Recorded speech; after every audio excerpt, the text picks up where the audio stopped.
Magandang araw! Sa araw po na ito ay nakatanggap po tayo ng napakaraming komento mula po sa ating vlog at kinakailangan ko po itong sagutin at bigyang pansin. Sabi na, Sir, bakit dito sa Taguig wala pa? Sa Antique wala pa rin. Sa Quezon City wala pa rin. Sa General Santos City wala pa rin. Sarangani at napakarami pong mga komento akong natanggap at kinakailangan ko po itong gawan ng vlog nang sa gayon po mas klaro po sa atin ang dapat po nating malaman or malaman ng ating mga senior citizens. Attention sa lahat ng mga senior citizens. May payout release na, payout schedule sa December 19, 2025. Alamin natin ang buong detalye. Ang malalaman ninyo ngayong araw sa aking vlog, una, sa mga lugar po na may magaganap na payout sa social pension for indigent senior citizens. Pangalawa, ano ang oras ng inyong payout? Pangatlo, saan po ba magaganap ang inyong payout? Pang-apat, ano ba ang kumpletong requirements na dapat nyong i-ready? Pang-lima, mga dagdag kaalaman patungkol po dito. Kung ikay bago pa lang sa aking YouTube channel at gusto mo ang ganitong content na pinag-uusapan ng payout ng ating mga senior citizens, ay isubscribe mo na ang aking YouTube channel. Dahil makakaasa kayo na may balita ko po ang benepisyo ng ating mga senior citizens at iba pang bagay patungkol po sa ating mga senior citizens. At kapag nasubscribe nyo na ang aking YouTube channel, huwag niyo pong pagdalawang isip na i-bell notification po dahil handa po akong ibigay lahat ng aking makakaya para po maging aware lahat po sa mga balita na dapat pong malaman ng ating mga minamahal na senior citizens. At sa punto pong ito, hindi ko na papatagalin pa ang oras at ibibigay ko na ang kompletong detalye ng mga balita na dapat niyo pong malaman ngayong araw. Ang una po sa ating listahan ay ang Tambo Covered Court sa Ayungon.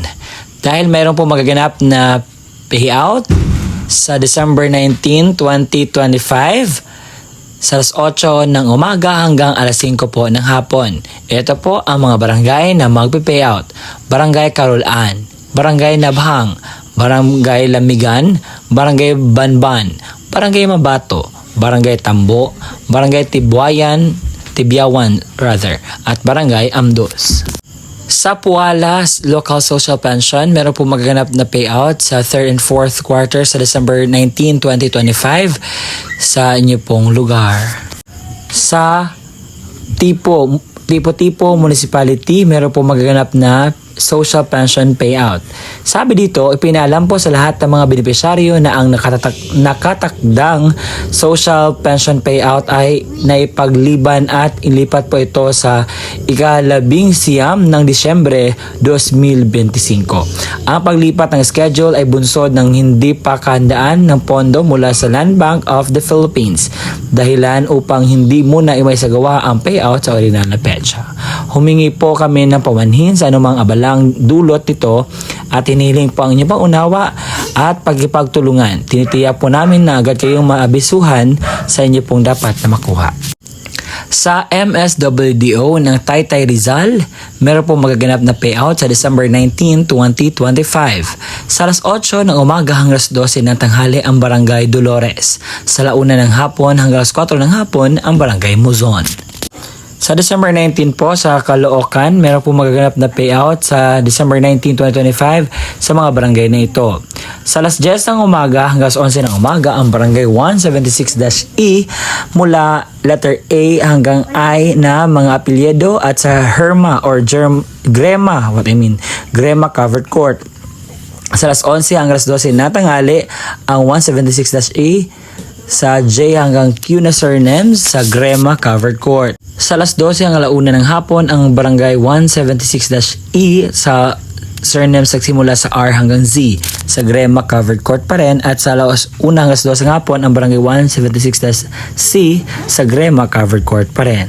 Sa probinsya ng Rizal, sa munisipalidad ng Taytay, meron po magaganap na payout sa December 19, 2025. Ito pa ay 4th quarterly payout sa October 2025 to December 2025. Sa Sablayan Occidental Mindoro, meron po magaganap na payout sa December 19, 2025 sa Batong Buhay Proper At Batong Buhay Yapang na may 264 pensioners. Sa December 19 po ito, alas 9 hanggang alauna ng hapon sa Barangay Covered Court. Sa Barangay Tagumpay na may 92 pensioners, alas 9 ng umaga sa Barangay Covered Court. Sa Barangay Paetan na may 96 pensioners, alas 9 ng umaga. Sa Barangay San Francisco na may 84 pensioners, alas 11 ng umaga sa Barangay Covered Court. Sa Barangay San Vicente na may 310 pensioners, alas 1 ng hapon sa Barangay Covered Court. Sa Barangay Pag-asa na may 332 pensioners, alas 9 ng umaga sa Barangay Covered Court pa rin. Sa munisipalidad ng Gabaldon sa Nueva Ecija, meron po magaganap na payout sa December 19, 2025. Sa Barangay Bugnan, alas 8:30 ng umaga sa Barangay Gymnasium. Sa Barangay Bagong Sikat, alas 9:30 ng umaga sa Barangay Gymnasium. Sa Barangay Tagumpay, alas 10:30 ng umaga sa Barangay Gymnasium. Barangay Makasandal, alas 11 ng umaga sa Barangay Hall. Barangay South Poblacion sa alauna ng 11:30 ng hapon sa munisipalidad ng Gymnasium. Sa Barangay Pantok, alas 12:30 ng hapon sa Barangay Gymnasium. Sa Barangay North Poblacion sa alas 13:30 ng hapon sa Municipal Gymnasium. Sa MSWDO ng Real Quezon, meron po magaganap na payout sa December 19, 2025 sa Poblacion 61 na may 156 pensioners sa Ungos Covered Court. Alas 8:30 hanggang alas 12 ng tanghali. Sa Barangay Ungos na may 195 pensioners sa Ungos Covered Court sa alas 8:30 hanggang alas 12 ng tanghali po. Sa Barangay Batong Buhay, meron po magaganap na payout sa December 19, 2025 alas 9 ng umaga hanggang 1 ng hapon sa City Yapang po magaganap. Sa Barangay Makiwalo at Barangay Imelda, morning po ang payout sa December 19.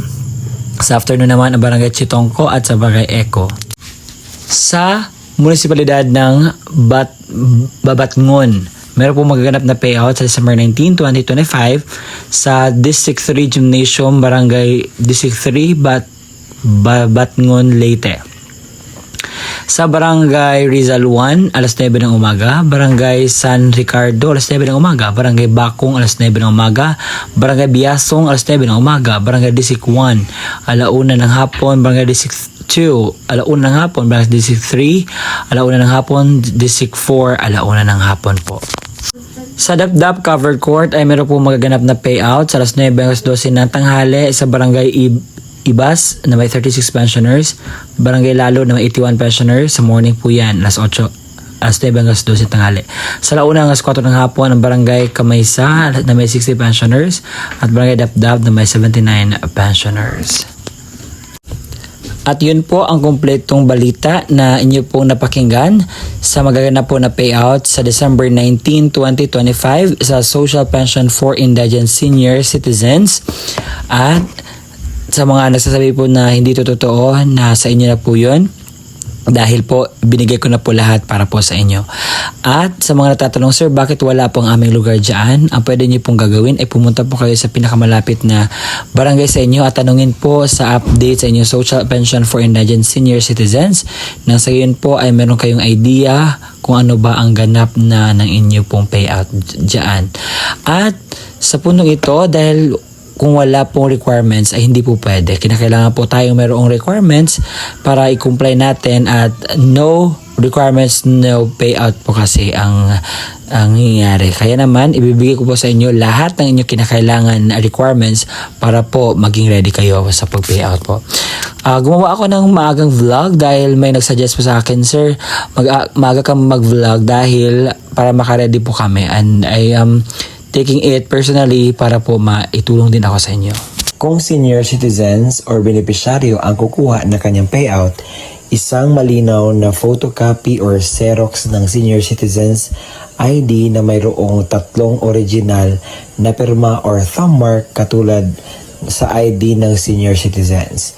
Paalala, panatiling presentable ang mga dokumento, ilagay sa plastic envelope nang iwasang magusot. Huwag bilutin ang mga papel at siguraduhin pareho ang pirma o thumb mark base sa senior citizens. Kung authorized representative ng senior citizens or beneficiary ang kukuha ng pensyon, isang malinaw na photocopy ng ID ng senior citizens at lagyan na 3 original na pirma o thumb mark katulad ng nasa ID ng senior citizens. Authorization letter na nagmumula sa MSWDO, CSWDO, at OSCA na mayroong original na pirma na MSWDO, OSCA, Senior Citizens at Authorized Representative. Isang malinaw na photocopy ng government-issued ID gaya ng SSS, updated PhilHealth ID, Barangay ID, UMID, Voters ID, updated voter certification, updated police clearance ng authorized representative at lagyan na 3 original na pirma o thumb mark katulad ng ipapakitang ID. Paalala, siguraduhin pareho ang lagda thumb mark ng senior citizen, beneficiaryo at authorized representative base sa kopya ng government-issued ID na presenta. Kompletuhin ang mga hinihinging lagda thumb mark sa authorized letter, iwasang magusot at huwag bilutin ang mga dokumento. Kung namatay na ang beneficiaryo, isang malinaw na Xerox ng ID ng pensioners, warranty letter na nagmula sa MSWDO, CSWDO o OSCA na may pirma ng MSWDO, Xerox ng death certificate ng beneficiaryo na mayroong serial number, isang malinaw na photocopy ng government-issued ID gaya ng SSS, updated PhilHealth ID, updated Barangay ID, UMID Voters ID, updated voter certification, at updated police clearance ng authorized representative at lagyan na 3 original na pirma o thumb mark katulad ng pinapakitang ID. Paalala, kompletuhin ang mga hinihinging lagda o thumb mark sa warranty letter at iwasang magkusot at huwag bilutin ang mga dokumento. Kung wala ang death certificate, kinakailangan ng certificate mula sa MSWDO, CSWDO na nakasaad ng pagpatunay na ang beneficiaryo ay patay na at kasalukuyang inasikaso ang death certificate.